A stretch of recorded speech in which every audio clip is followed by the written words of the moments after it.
Aplauda Jesus, amém? Mais forte, se é para o Senhor, tem que ser melhor. Aleluia, glória a Deus. Obrigado, Jesus. Obrigado, glória ao Senhor, amém. Irmãos, boa noite, por favor, tome o seu lugar. Aleluia. Nós estamos num culto onde o número de pessoas é reduzido. Então, e a questão também do tempo, né? Às 20 horas tudo tem que cessar. Então, às vezes as coisas acabam, né? Tendo que ser... nós temos pouco tempo para tudo aquilo que nós queremos fazer. Amém? E da forma que nós gostaríamos de cultuar o Senhor também. Amém? Então, você que está nos visitando pela primeira vez aqui, quem é que está pela primeira vez? Deus abençoe em nome de Jesus, amém? Seja bem-vindo, vocês sejam bem-vindos em nome de Jesus, amém? A nossa oração é que o Senhor hoje, Ele derrame sobre os nossos corações uma compreensão do seu verdadeiro amor, amém? O verdadeiro amor não é aquilo, é pregado, mas às vezes não é aquilo que se prega. É falado, mas também não é sobre aquilo que tem sido falado. Porque a verdade sobre Deus e o amor verdadeiro sobre Deus, só o próprio Deus retém nele e tem liberado sobre os nossos corações. Amém? Então o amor de Deus, muito mais do que ser falado, ele tem que ser primeiramente ser experimentado. E todo aquele que experimentou do amor de Deus, irmãos, você pode perguntar para alguém que realmente teve uma experiência com Jesus. Pergunte para ela assim, me explica como é que foi. Ela não sabe explicar, porque explicar o amor de Deus é a mesma coisa que tentar explicar a Deus. E tem um hino que diz que ninguém explica a Deus. Você não pode explicar ao Senhor. Você não tem como explicar o amor de Jesus, mas você pode manifestá-lo. Você não tem como explicar o amor de Deus, mas você pode manifestá-lo. Ou seja, quando você ama alguém com a intensidade, na mesma intensidade que Cristo amou, você pode dizer para essa pessoa: isso é o amor de Deus. Quando você perdoa alguém, assim como Cristo nos perdoou, então você pode dizer para alguém: isso é o amor de Deus. Agora, se nós não estamos andando nesse nível, se nós não estamos manifestando isso, não adianta nós falarmos do amor de Deus. São apenas palavras. É mentira o que estamos falando, pastor? Não, não é mentira, mas não é a verdade plena.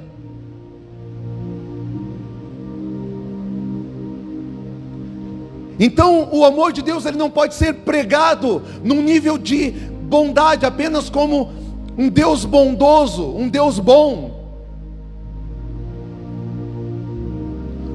Porque Deus não é bom, Deus é santo.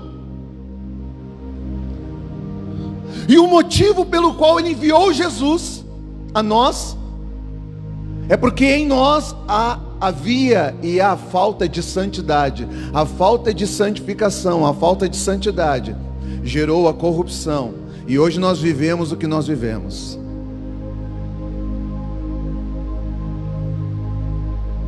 Claro que Deus é bom, irmãos, mas é muito mais que isso. A gente fica no, Deus é bom, e vai fazendo as coisas do nosso jeito, e Deus é bom, e eu vivo do meu jeito. A Bíblia está escrita, e Deus é bom, eu vivo do meu jeito. Mas a Bíblia está escrita para ser vivido como ela está escrita. Não, a gente vai ter que mudar, virar. A gente vai ter que falar: Deus é santo. Porque Ele disse: Abraão, anda na minha presença, e sede santo, porque eu sou. Ele não falou: anda na minha presença e seja bom porque eu sou bom. Sabe por que ele não disse isso? Porque até Jesus dá um testemunho falando: se até vós que sois maus sabeis fazer boas coisas aos vossos filhos, quanto mais o Pai que está no céu. Então até o homem mau sabe fazer coisas boas. Agora aquilo que procede de uma santificação, nós precisamos de Deus. Nós precisamos de Cristo na nossa vida.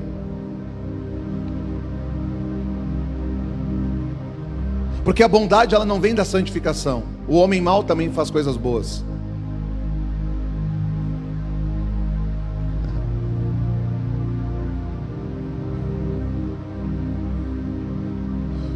A vida, ela não procede da bondade, ela procede da santidade.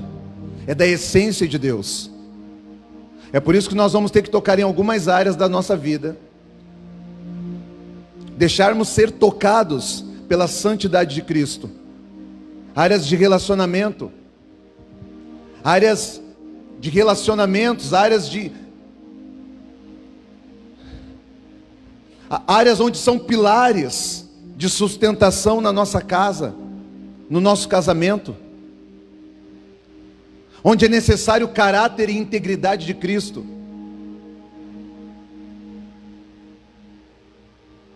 onde é necessário caráter e integridade de Jesus. Então a gente vai ter que elevar o nível, entrar num ambiente, entrar num ambiente de santidade. E entrar num ambiente de santidade é você visitar, ou ser visitado pelo próprio Deus. É se deixar ser morada.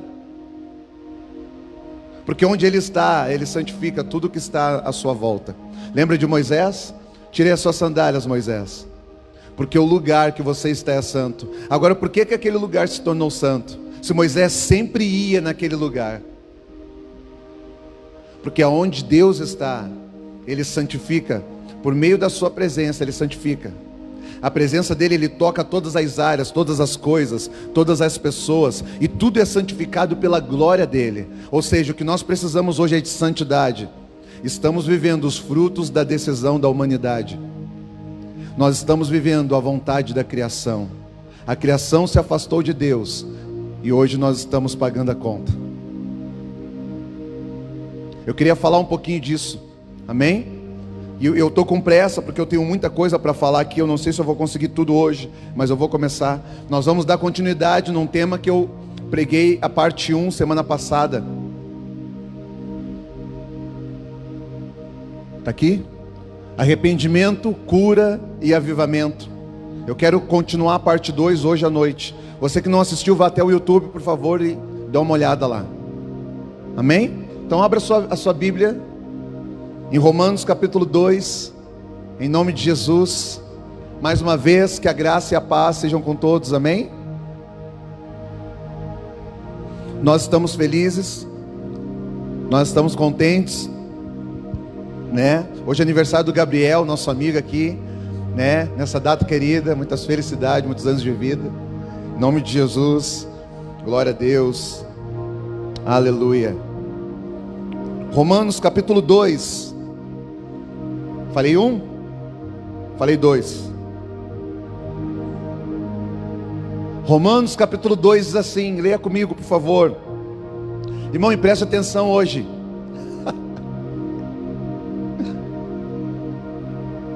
Por isso não tens desculpa, ó homem que julgas a teu próximo, pois naquilo que julgas a teu próximo, julgas a ti mesmo. Porque tu julgas, também andas em tais coisas. E sabemos que o juízo de Deus é segundo a verdade contra os que andam em tais coisas. Mas acaso supões, ó homem, tu que julgas os que andam em tais coisas, enquanto também tu anda nelas, que escaparás do juízo de Deus? Ou és insolente contra a riqueza de sua bondade, contra a sua paciência e contra a oportunidade que Ele te deu, ignorando que a bondade de Deus te conduz ao arrependimento? Porém, pela dureza do teu coração, não arrependido, reservas para ti tesouro de ira, para o dia da ira, e para a manifestação do justo juízo de Deus. Amém. Eu quero ler o versículo 4, que eu quero ler em outra versão. Eu li na Bíblia Peshitta, e eu quero ler numa outra versão, que é uma NVI, que diz assim, ela é interessante. o versículo 4, porque eu quero falar sobre isso aqui. Não percebe quanto Ele é bondoso, tolerante e paciente com você? Talvez alguém tenha essa versão que eu estou lendo aqui.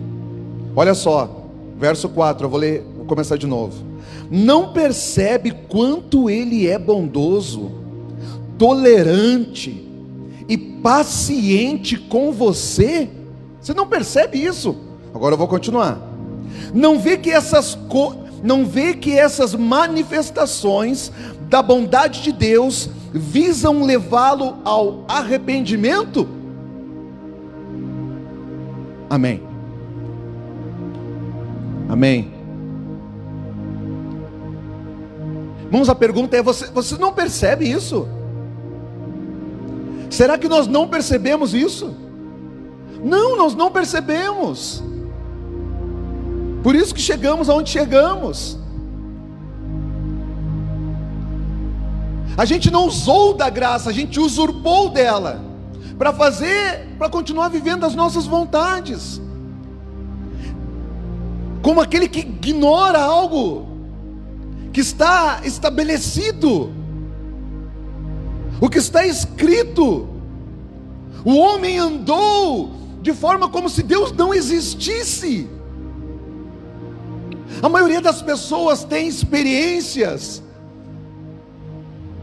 com a misericórdia de Deus, com as bênçãos de Deus, mas poucos verdadeiramente conhecem o Cristo. A maioria dos testemunhos foi aquilo que Deus fez, aquilo que Deus me deu. O maior testemunho não é o que Deus fez, é o que Ele está fazendo. Não é o que Ele me deu, é o que Ele está me tirando, para que eu possa me tornar, ou seja, quem estou me tornando, parecido com Ele. Esse testemunho nós não damos.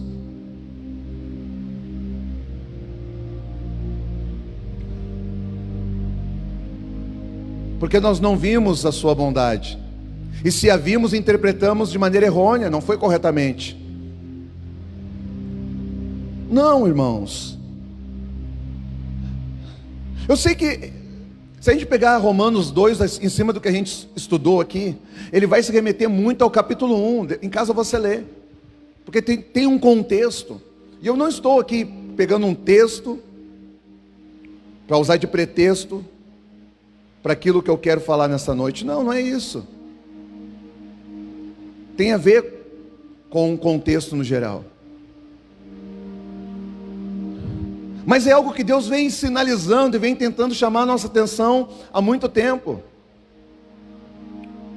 Que existe uma paciência, que existe uma bondade, mas essas manifestações são para que é uma tentativa de nos conduzir ao arrependimento.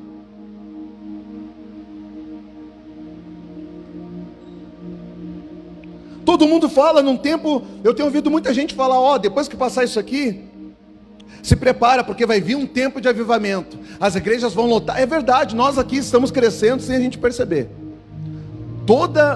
Cada vez que libera o link, meia hora está fechado o culto. Não dá, porque não dá para trazer todo mundo. A igreja está crescendo e a gente nem está vendo, glória a Deus. E a gente nem é nós que estamos fazendo alguma coisa, é o próprio Deus, aleluia. Mas a gente não percebe a Deus, e quando você não percebe a Deus, dificilmente você vai entender a vontade de Deus. E até quando procuramos a Deus, não é porque o percebemos, é porque queremos alguma coisa dele, temos algum interesse. E Deus está tentando nos levar, nos conduzir ao arrependimento. Irmãos, não existe avivamento sem arrependimento. Não existe. É necessário que haja antes uma mudança de mentalidade.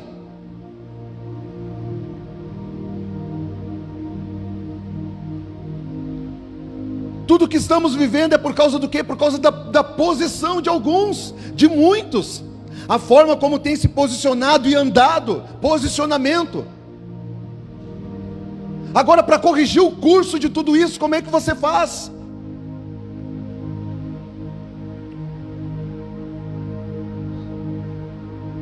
Sabe quando você quer arrumar a sua casa? Sabe quando você quer arrumar a estrutura funcional da sua casa? Com o seu cônjuge, com os seus filhos, com a família, e você diz: pare de fazer isso. Não, você não tenta você não muda nada interferindo na forma como aquela pessoa se posiciona. Porque se ela não entender a maneira correta de se posicionar, não adianta nada. Você vai ter que programar as pessoas então. Você vai ter que colocar um script, um passo a passo para dizer como é que tem que ser cada coisa. Sobre isso você tem que agir assim, sobre isso você tem que agir assim, sobre isso você tem que agir assim. Pastor, mas até a Bíblia diz o que nós temos que fazer. Ela diz, mas a opção ainda é nossa, de fazer aquilo que tem que ser feito. Aquilo que está escrito para nós vivermos tem que ser escolhido por nós. É para o nosso bem, mas tem que ser escolhido por nós. Ou seja, nós queremos viver isso, o que está escrito.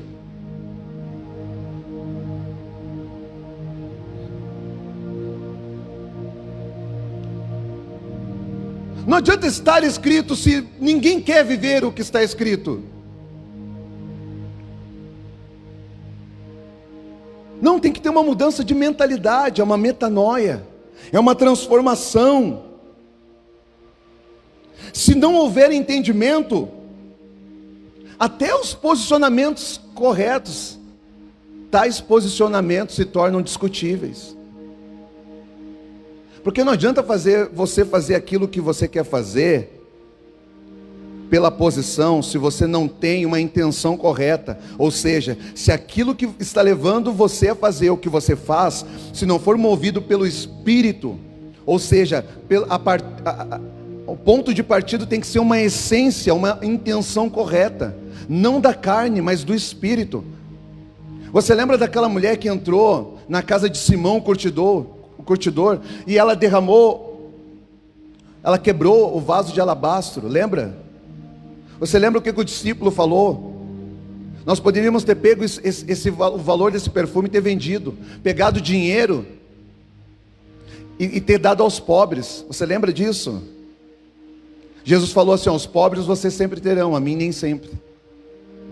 Mas aquilo que aquele discípulo falou, lá na verdade, era a intenção dele ajudar os pobres? Não. Não era.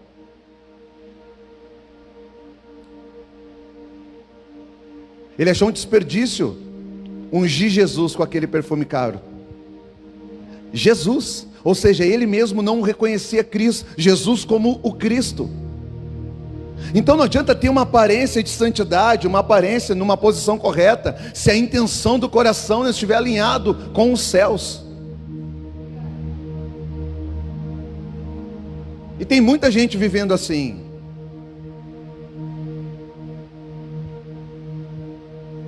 Irmãos, aquilo que é aparente, deixa eu te falar uma coisa, no processo, tudo aquilo que é aparente, vai dar aparentemente correto, mas espera, o final é logo ali. Porque o que começa na aparência vai dar, o que começa na aparência, parece que está correto, mas é só uma aparência, não há nada oculto que não vai vir à luz. Então nós vamos ter que ter uma mudança de mentalidade, uma metanoia. Ou seja, transformação. Sabe qual é a diferença de mudança para transformação? É que mudança diz mais é como se fosse algo geográfico, ou mudança de lugar, ou troca por alguma coisa, ou sai uma pessoa e entra outra. Isso é mudança. Transformação não.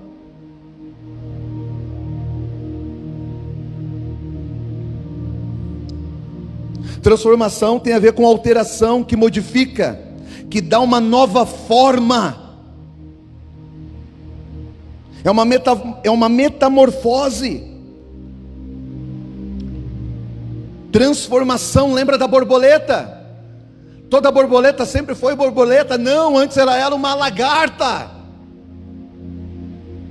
Houve um processo de metamorfose, uma transformação. E a ideia é que você não volte a se tornar o que era. Não é só uma mudança, onde uma hora é e daqui a pouco não é. Uma hora está na igreja, outra hora está fora da igreja. E vive de acordo com os ambientes que você está. Se eu estou na igreja, eu sou santo. E eu saio da igreja e agora eu boto uma outra roupa. Porque não é camaleão, é transformação. É ser o que somos, pelo menos até onde nós entendemos quem somos. No Senhor. E a gente está falando ainda da conta que nós estamos pagando. Irmãos, esse é um tempo que a igreja vai ter que voltar a chorar.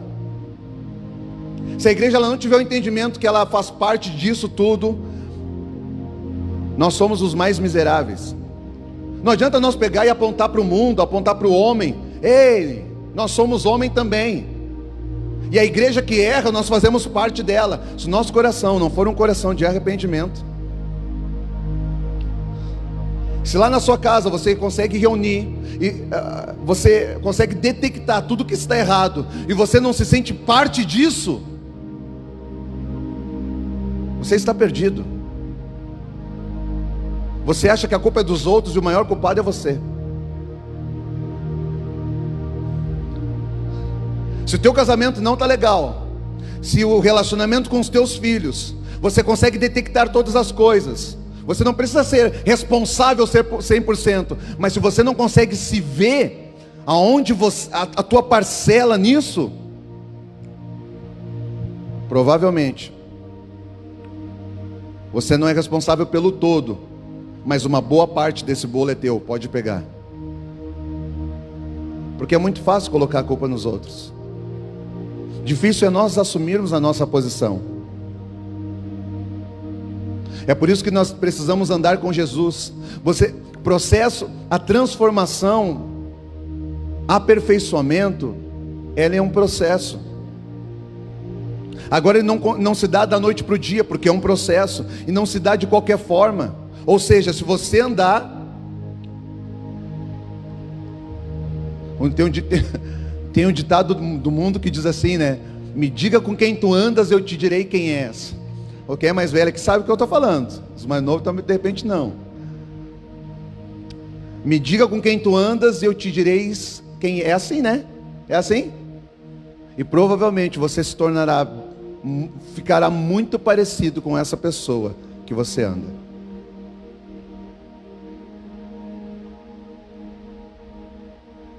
Quem é pai sabe aqui. Nós aqui que somos pais, alguns, mas todos nós já fomos filhos. Quantas vezes a gente chegou em casa, às vezes assim a mãe e o pai sabe quem é os da rua, ele bate o olho, ela bate o olho e diz assim: mas tu está andando com fulano. Ela nem conhece, ele nem conhece bem o fulano, mas só por aquilo que ela já vê a mudança no filho, na filha, ela diz: tu está andando com a fulana. De repente não é exato, mas é da turma. Por quê? Porque tu está agindo igual, tu está pensando igual, tu está reagindo igual, tu está falando igual.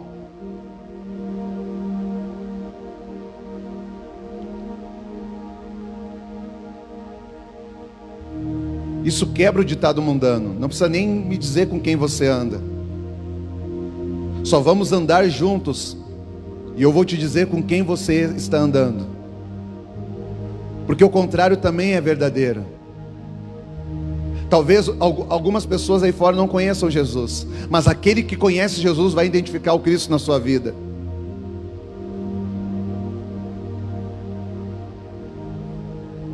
Você lembra daquela mulher que chegou a Pedro e diz assim, ó: mas tu era um deles. Ela conhecia Pedro? Provavelmente não. Ela andava com Pedro? Provavelmente não. Mas o comportamento de Pedro denunciava. O comportamento, a postura de Pedro denunciava com quem ele andava. de que lado ele era. Tu é um dos discípulos dele. Pedro não tinha falado muita coisa, a postura, o modus, o olhar. Irmãos, a nossa vida ela denuncia. Ela denuncia tanto com quem estamos andando, como denuncia também se nós carregamos nesse tempo arrependimento em nossos corações. A nossa vida, ela denuncia. É por isso que nós precisamos ser impactados pela palavra de Deus, se deixar ser impactados.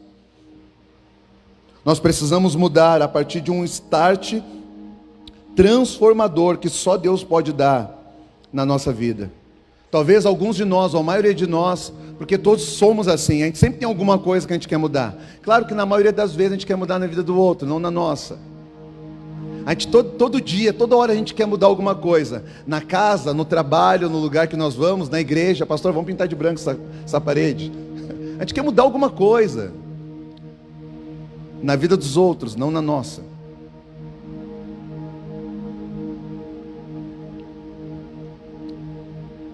É engraçado que sobre nós mesmos a gente diz: eu quero mudar essa roupa, quero roupas novas, eu quero um celular novo, eu quero um relógio novo. Eu também quero mudar a meu respeito nesse aspecto. A gente pouco consegue ter uma leitura sóbria sobre si mesmo, no que diz respeito às verdadeiras mudanças que nós temos que sofrer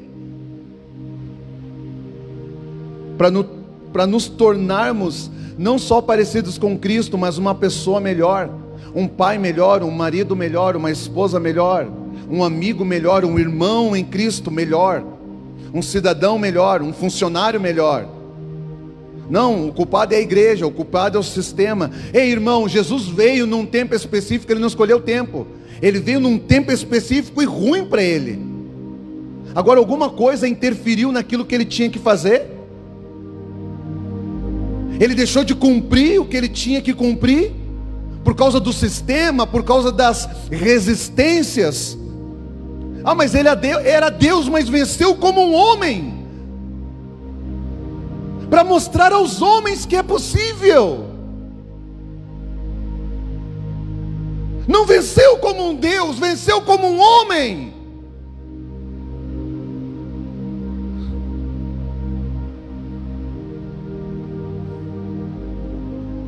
Sabe o que é? Ele não venceu como um Deus. Ele estava na cruz e dizia, eles falavam: se tu é mesmo o Filho de Deus, desce daí. Irmão, você acha que Jesus não podia descer da cruz? Você acha mesmo isso? Se momentos antes, no Getsemane, ele colou a orelha do cara de novo, você acha que ele não conseguia rasgar a mão ali, depois se auto-regenerar? Mas aí ele estava usurpando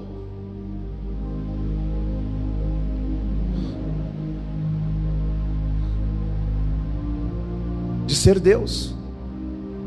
Irmão, um homem natural não consegue libertar a si mesmo. É Jesus, se tu és o Cristo, desce daí. Ele era o Cristo, mas um homem natural, o homem normal não liberta a si mesmo. Então ele continuou, ele foi até o fim. Porque como é que ele vai dizer que se o Filho do Homem vos libertar, verdadeiramente sereis livre? Se ele se auto-libertasse naquela situação, primeira coisa, ele não ia cumprir o propósito. Segunda coisa, ele estava falando para nós que nós não precisamos da ajuda de ninguém, nós mesmos conseguimos dar um jeito na nossa vida. Auto-libertação não é possível, irmão. Todo mundo precisa de ajuda. A diferença é que Cristo não precisava de uma ajuda. Aqueles homens que estavam ali embaixo achavam que eles estavam vencendo sobre Cristo, mas Cristo que estava pregado na cruz sabia que estava vencendo sobre eles, porque eles olhavam tudo aquilo que era terreno. Tu está crucificado. E Jesus olhava. Irmão, quando você carrega um coração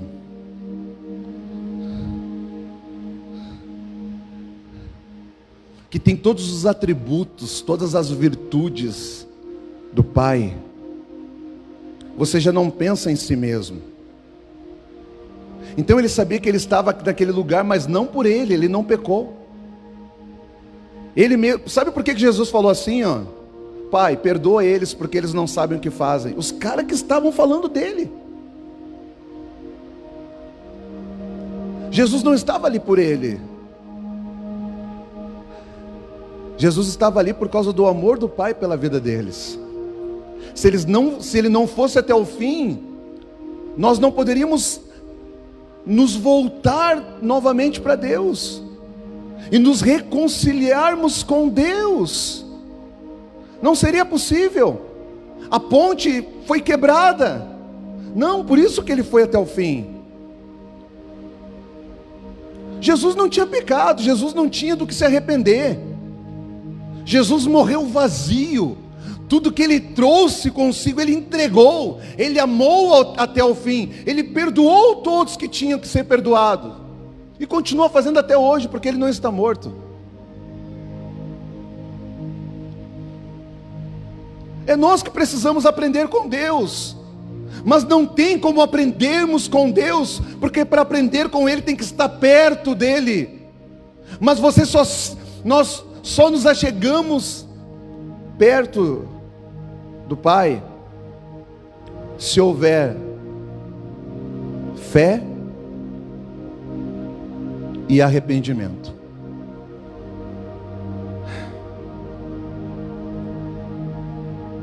E a ordem verdadeira não é fé na frente, é arrependimento primeiro. Porque João Batista veio dizendo: arrependei-vos, porque está próximo. A ordem correta é arrependimento primeiro. Porque sem arrependimento você não vai conseguir acreditar que Ele é quem Ele diz que é. E se você não vê-lo como Ele realmente é, você não vai acreditar no seu amor. Como assim eu acredito no amor de Deus? Não, nós não acreditamos. Porque o amor de Deus diz assim: quando alguém te bater num lado da face, oferece o outro também. Quando alguém te convidar para caminhar 1 milha, caminhe 2. Se alguém te pedir emprestado a camisa, dá o casaco também. Mas como eu vou sair perdendo? Não, é o amor de Deus, isso está escrito. Você acredita que isso vai fazer bem para você? Porque se você acredita, você vai viver isso.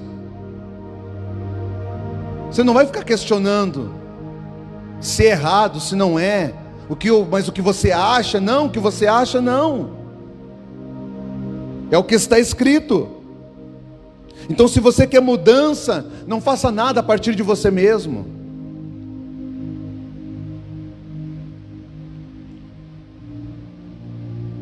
Se você quer realmente ter êxito na obra, em tudo aquilo que você faz, faça a partir do Senhor, a partir do Cristo vivo que está em você.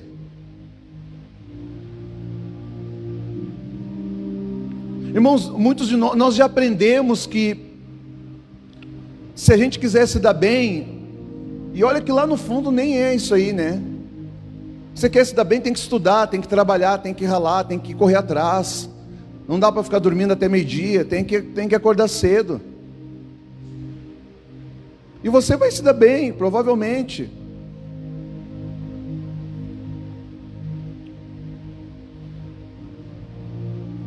Agora, se você quiser ser pleno em todas as áreas que constituem a sua vida, você vai precisar de Jesus junto com você.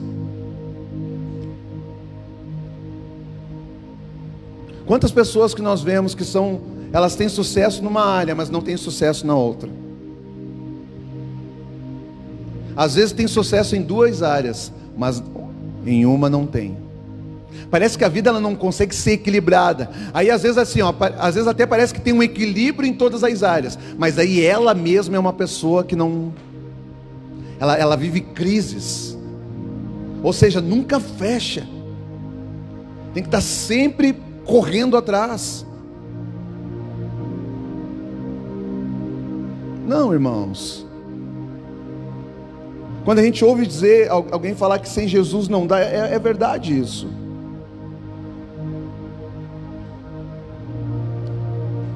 Deixa eu falar uma coisa para nós aqui, ó. Isso aqui nós deveríamos anotar. Venha com um caderninho para anotar.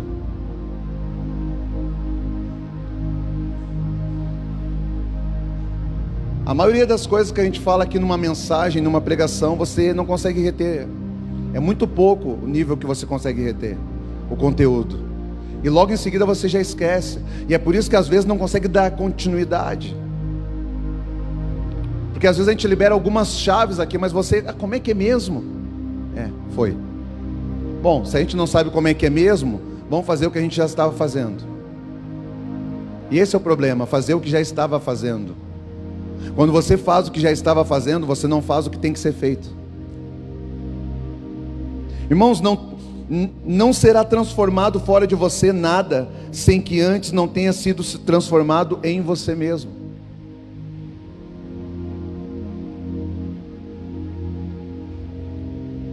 Não haverá transformação fora, sem que você se deixe ser transformado dentro. Não é possível. Ei, deixa eu falar uma coisa para você, não tem como você ser só um canal. O canal também tem que ser transformado. É um canal, é um instrumento transformado nas mãos do Senhor.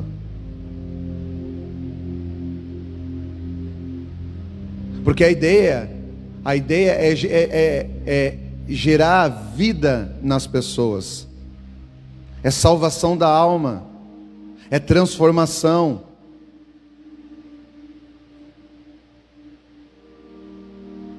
Ah, mas Deus já me usou por muito. Ei, Deus usou, continua usando e vai usar até que Ele venha. Mas você já viu quantas coisas Deus nos usou para fazer coisas boas para os outros, mas não gerou vida naquela pessoa, naquele casal, naquela família? Eles continuam no mesmo estado. Mas Deus nos usou para fazer algo bom, mas eles não conseguiram sair daquela situação.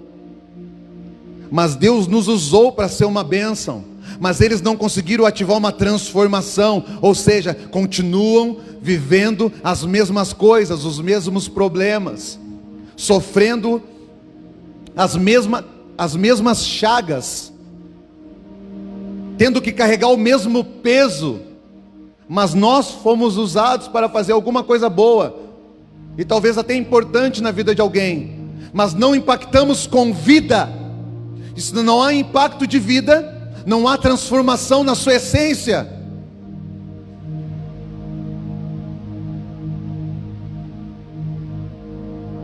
É os maus fazendo coisas boas, mas não ativa a transformação.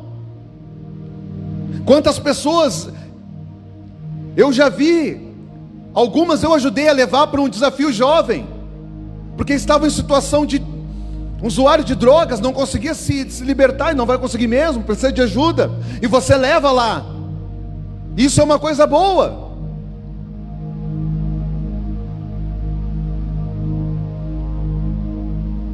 Mas Deus não quer nos usar para fazer somente uma coisa boa.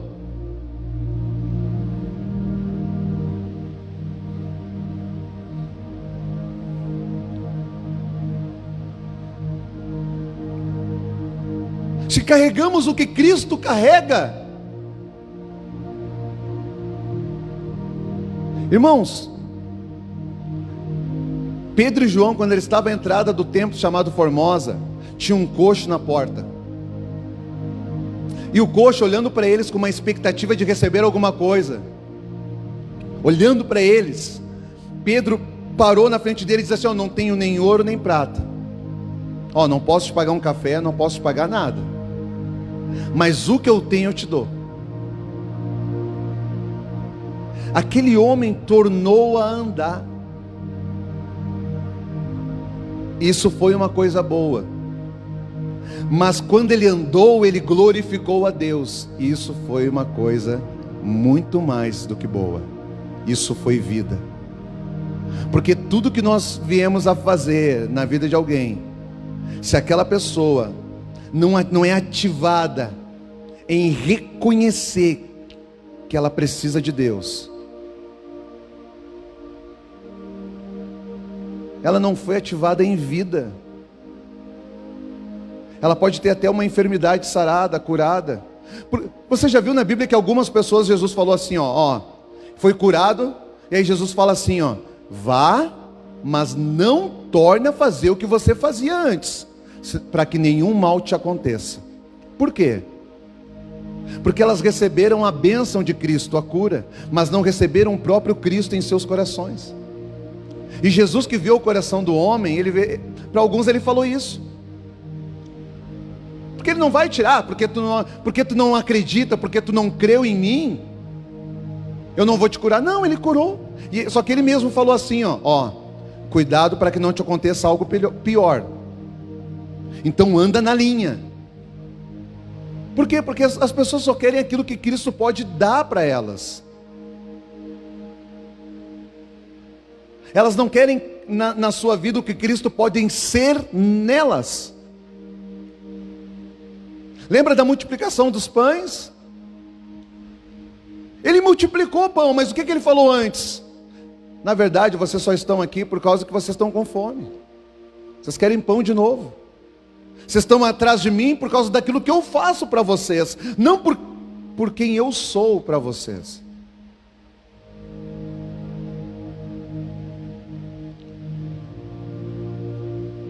A igreja nasceu e Deus fez muitas coisas e essa igreja chegou até nós, mas em algum momento a gente saiu fora.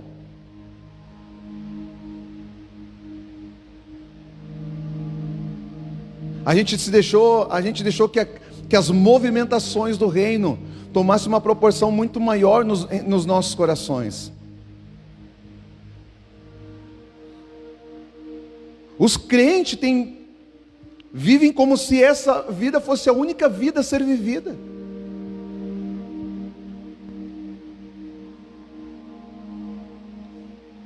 Parece que não existe mais nada.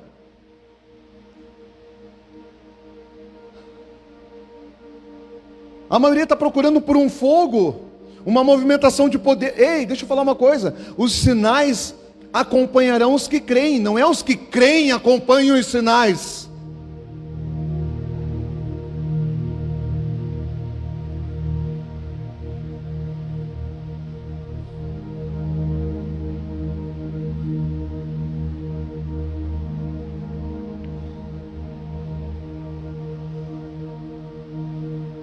Às vezes nós pensamos que Jesus está feliz conosco.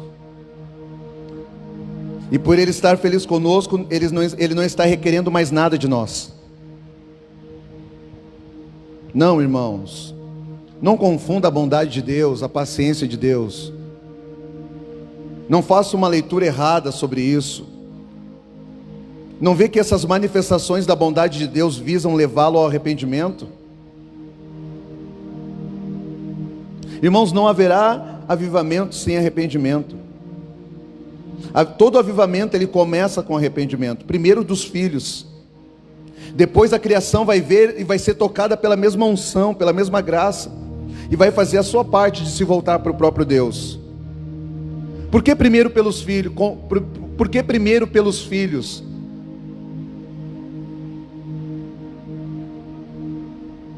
Você não começa a organizar uma casa de fora para dentro, você começa de dentro para fora. Ajustar todas as coisas e reorganizar, você tem que reorganizar de dentro para fora. Não, a gente faz ao contrário, a gente faz de fora para dentro. Por quê? E eu entendo isso, porque de fora para dentro, de fora é o que todo mundo vê. Se a gente conseguir sustentar uma aparência que todo mundo vê, e que seja coerente com esse sistema, com esse tempo, e aceitável, para muitos de nós já está suficiente. E a gente não se preocupa com aquilo que nós estamos carregando, a essência que nós realmente estamos cultivando. Mas estamos perdendo a nossa identidade. Nós não, estamos deixando de ser quem realmente fomos chamados e nascemos para ser. Quantos de nós era para ser um pai melhor, um marido melhor?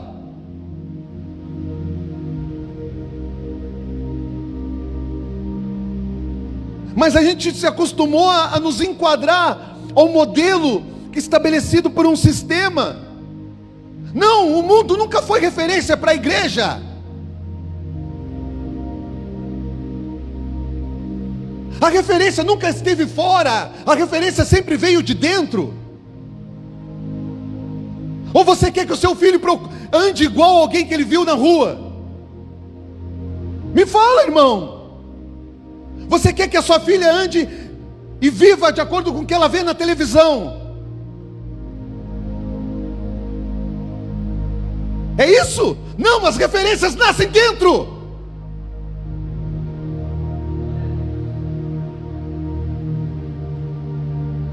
Deveria nascer, mas isso nos custa um preço alto.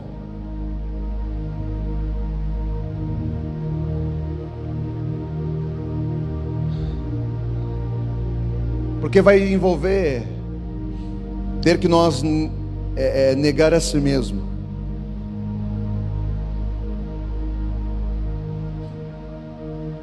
Mas eu acredito na igreja de Jesus. Jesus nunca perdeu o controle da igreja. Irmãos, a igreja ela precisa liberar a verdade que ela carrega. A igreja precisa liberar a verdade que ela carrega pela prática da justiça, não segundo essa justiça mundana que nós vemos, porque isso não é justiça.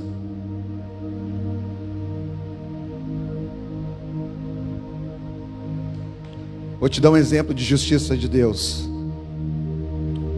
Justiça de Deus é pegar alguém que não tem pecado e morrer por aqueles que têm pecado. Nessa mente humana e natural, a gente vai achar que, não, isso é que é injusto. Um que não tem pecado, morrer por quem tem pecado.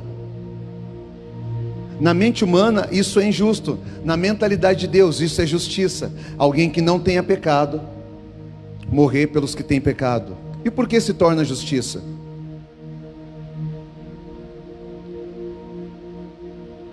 Porque aqueles que têm pecado são de Deus e nasceram de Deus.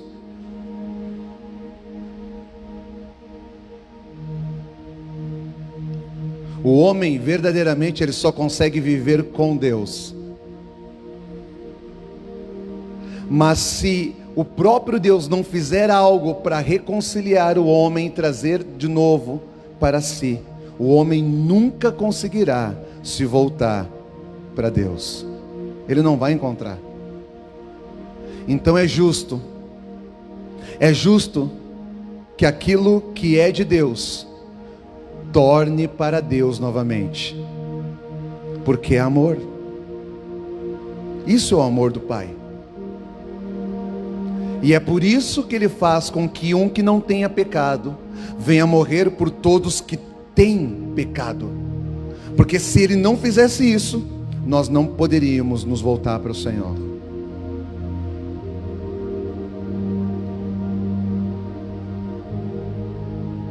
Não é justo pela forma como nós vivemos. Não é essa justiça que eu estou falando. É uma justiça que procede do próprio Deus. É uma justiça fundamentada no amor de Deus. Porque eu amo vocês, é que eu fiz isso. João capítulo 3, verso 16. Deus amou o mundo de tal maneira para que todo aquele que nele crê não pereça, mas tenha vida eterna. Mas como crerão se não o virem como ele realmente é? Por isso Jesus foi nos dado. Agora, para Jesus ter sido nos dado, por um momento ele foi tirado de Deus. Você já parou para pensar sobre isso? Nós recebemos, mas teve um momento que do Pai o Filho foi tirado. Irmãos, eu não sei você, mas se isso não mexe com o teu coração, se isso não mexe com o teu espírito, é sobre isso que a gente vai ter que rever. Se isso não gera, não é um senso de arrependimento, mas se isso não mexe com as nossas entranhas, não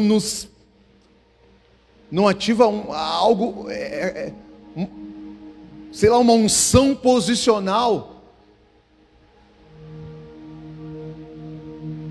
uma indignação santa, se é que existe. Eu vou viver agora, eu vou viver como eu nunca vivi. Porque é certo? Porque é o que Deus quer? Porque é a vontade de Deus? Porque está escrito? Também, mas não por isso. Então pelo quê? Por causa do seu amor.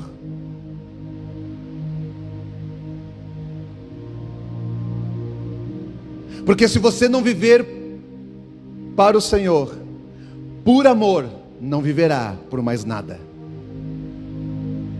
Pode estar escrito, pode ser a verdade estabelecida sobre todas as coisas, mas se você não vive para Ele como quem o ama, não viverá por outra coisa.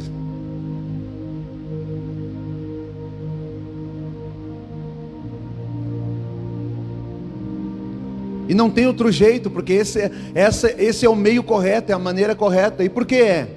Porque é um princípio estabelecido a partir daquilo que Deus fez por nós. Deus nos deu Jesus, não por causa da necessidade.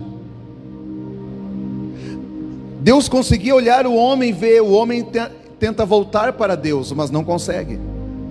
Mas não foi por pena que Deus fez isso. A Bíblia diz que Deus amou. Ou seja, aquilo que Ele faz está fundamentado num alicerce sólido de amor, ou seja, em quem Ele é. Esse é o princípio.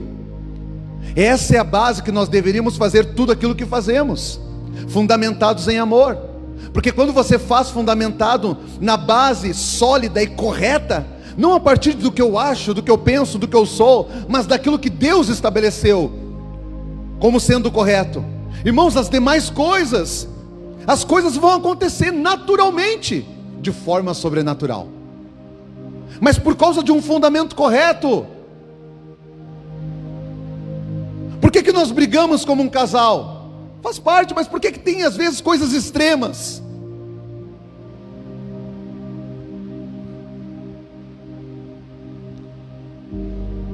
Insatisfações, coisas que não deveriam fazer parte da nossa vida.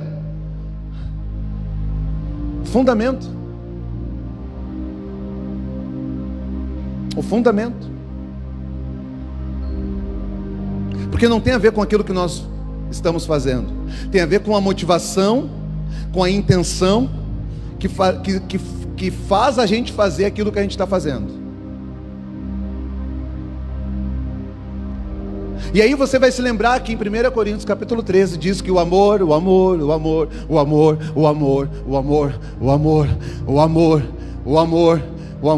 mas a minha vontade é de... Mas o amor.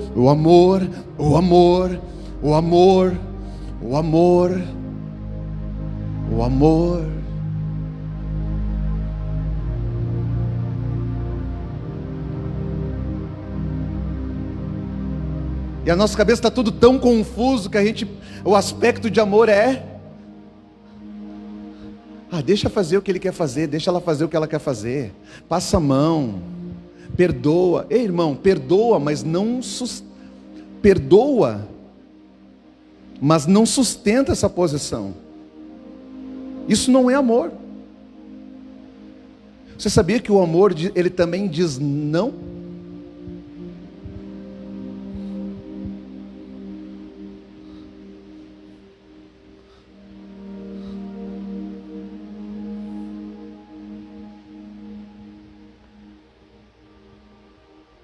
Não é só aquilo que eu faço, também tem a ver com aquilo que eu deixo de fazer por causa dele, porque eu o amo. Também tem a ver com aquilo que eu não permito que seja feito.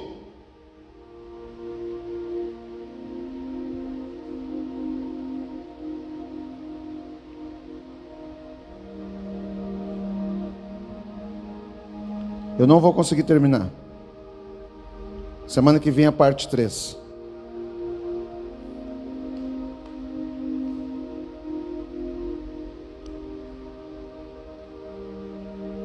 Vou continuar semana que vem.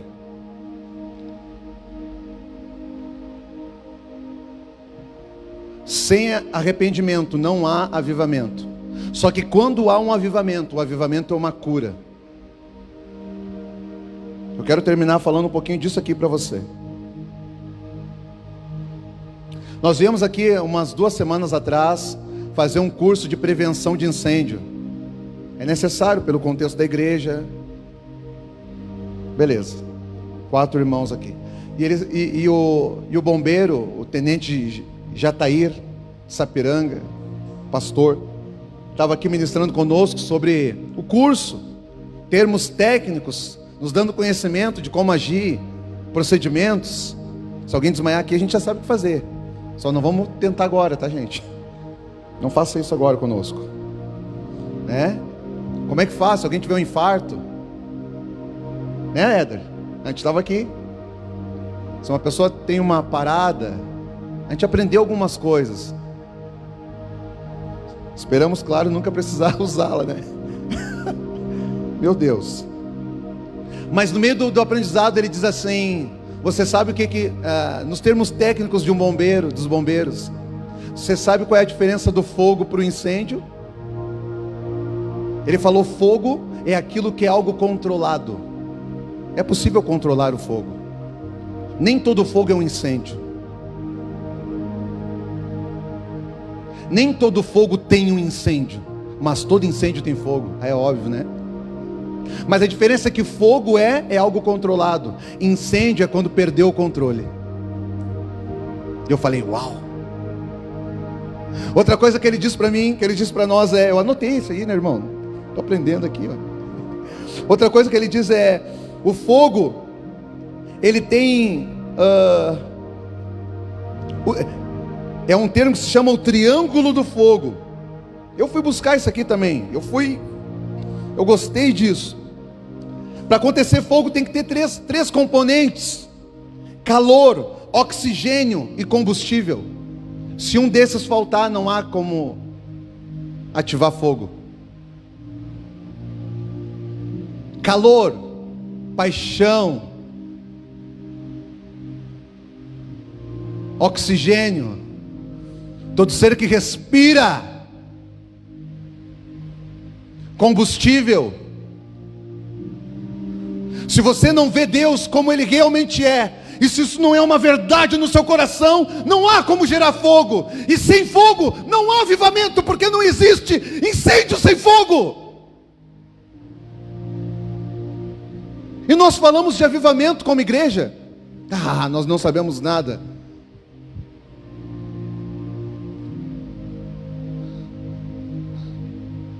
Você acha que eu estou te falando dos bombeiros, né? Estou pregando para ti.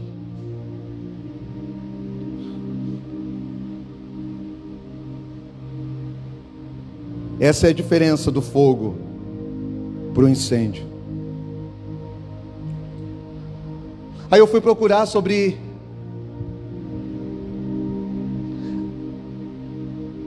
o que é uma epidemia. É o nosso tempo. Acho que é uma das palavras mais buscadas na internet.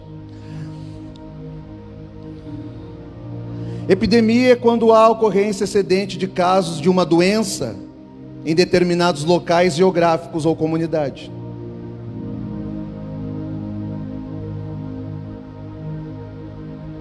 As epidemias podem ser em nível municipal ou até estadual, quando existem surtos em vários bairros ou municípios, talvez até nacional.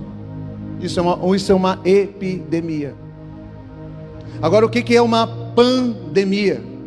Que é o que nós estamos vivendo. É quando uma doença infecciosa ameaça simultaneamente muitas pessoas pelo mundo afora.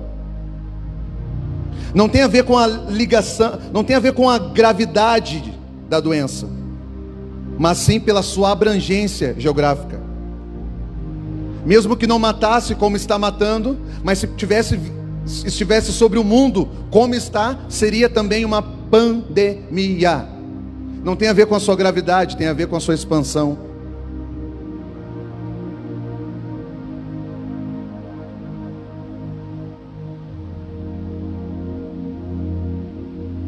Pastor, por que está falando tudo isso? Para a gente entender um pouquinho sobre Conhecimentos gerais.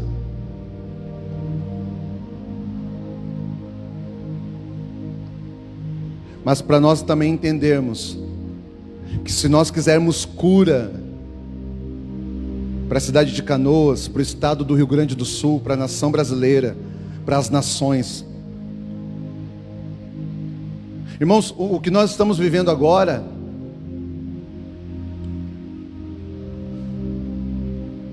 um mover de Deus só na cidade de Canoas não basta.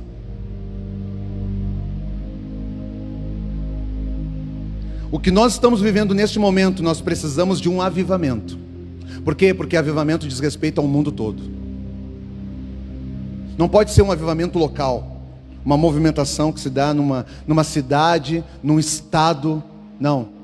Porque não adianta a gente se sentir imune. Eu vi uma coisa muito interessante. Os Estados Unidos já conseguiram vacinar uma porcentagem muito boa, acho que até a metade já, da sua população. E por causa disso, eles já estão dando sequência no processo de vacina, como estão ajudando outros lugares, estão enviando vacina, lugares que não têm condição. E eu pensei, mas por quê? Se eu pensei isso é porque eu não faria, né? Por que eu vou dar do meu para ele? Se eu nem terminei de vacinar os meus. Não, é que eles já têm sob controle. Os que faltam é como já tivesse as vacinas.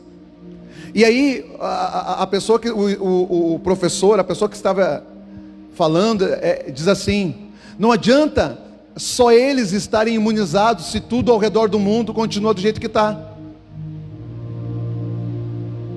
Vai bater de novo e vai acontecer. Eu pensei, eles são crentes.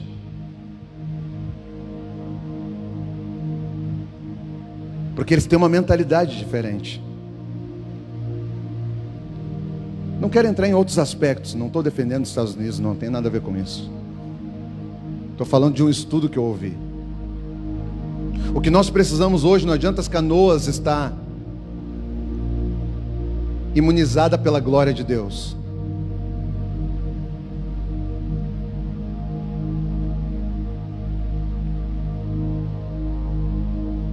Que diferença faz um receber quando todos precisam da mesma coisa? Hein?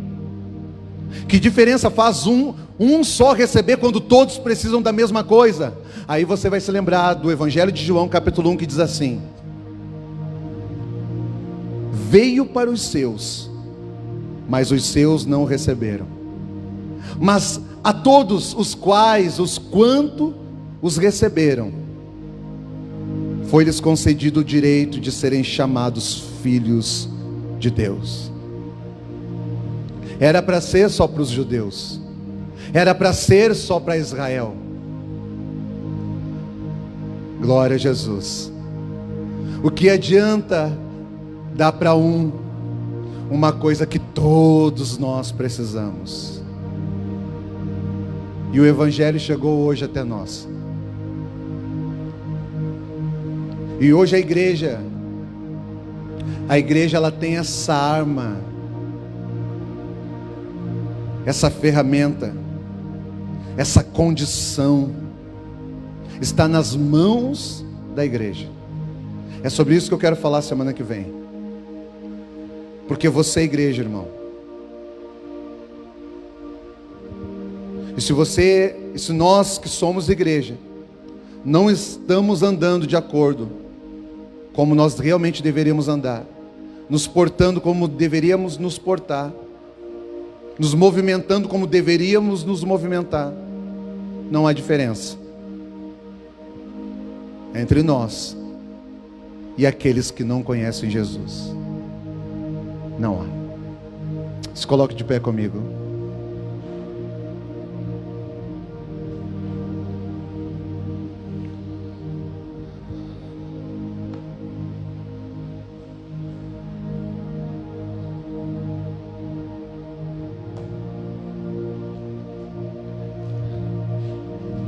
Irmãos, seria muita pretensão eu tentar explicar por que Deus, de alguma maneira, o Evangelho chegou aos nossos corações. A mensagem de Cristo chegou a nós e nós, de alguma forma, ou por algum motivo, ou por algum propósito, melhor assim, nós despertamos para Deus, e outras pessoas não. Isso é algo que não pode ser explicado. E mesmo não sendo uma resposta única, e talvez a mais correta, mas eu quero ousar dizer que o Senhor nos escolheu para este tempo. Você é a igreja. Irmãos, enquanto pessoas, a Séries falou aqui, as pessoas têm medo de andar, de viver. Irmãos, as pessoas estão com medo de viver. Sabe o que eu mais tenho pensado nesses dias? O que mais impacta o meu coração? É que quando a gente vai para Gênesis, depois que o Senhor formou o homem da terra, Ele soprou um fôlego de vida, de graça. E hoje o ser humano, ele precisa de uma máquina para usufruir aquilo que Deus deu de graça. As pessoas não conseguem respirar, mas Deus deu de graça. Isso não entra na minha cabeça. Não consigo conceber isso. E enquanto alguns estão com um aparelho e outros esperando o aparelho, nós estamos aqui.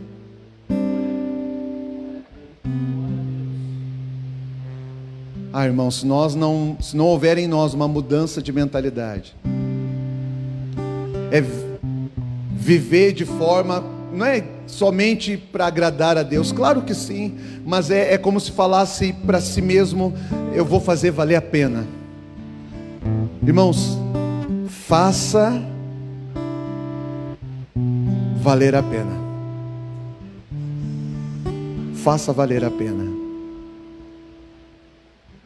Faça valer a pena.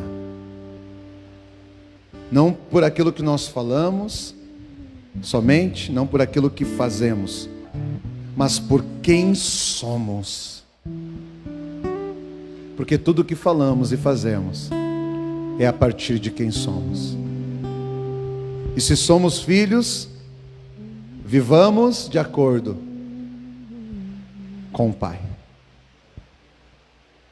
Eu quero deixar essa palavra no seu coração hoje. Quero abençoar a tua casa, a tua família, em nome de Jesus. Que a graça, que a bondade, que o amor de Deus seja sobre você, em nome de Jesus. Que você tenha uma boa semana. Que o Senhor remova dos teus lombos todo o peso, remova do teu coração toda a tristeza, toda a falta de fé, de esperança. Que a mão do Senhor passe dentro de você agora e remova tudo aquilo que é dardo, tudo aquilo que é mentira, tudo aquilo que os teus olhos viram, o que os teus ouvidos ouviram e entrou para dentro de você e tem minado o teu coração, dizendo que você não vai conseguir, que não vai dar, que você vai morrer. Eu quero dizer para você hoje: você não vai morrer. A vida, ela não está nas mãos do diabo, nem nas suas mãos. Ela está nas mãos do Criador. Eu abençoo a tua vida, abençoo a tua casa, abençoo a tua família, em o nome do Senhor Jesus. Eu ministro cura sobre o teu coração hoje. Eu ministro cura sobre o teu casamento hoje.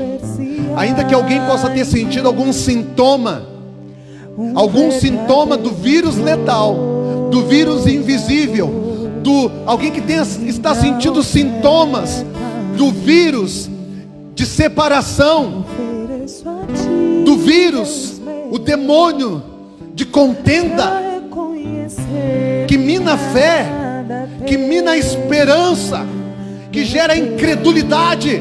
Eu quero dizer para você, em nome de Jesus, seja curado nesta noite. Em nome de Jesus, receba nesta noite da graça e da glória e do amor de um Pai que vive.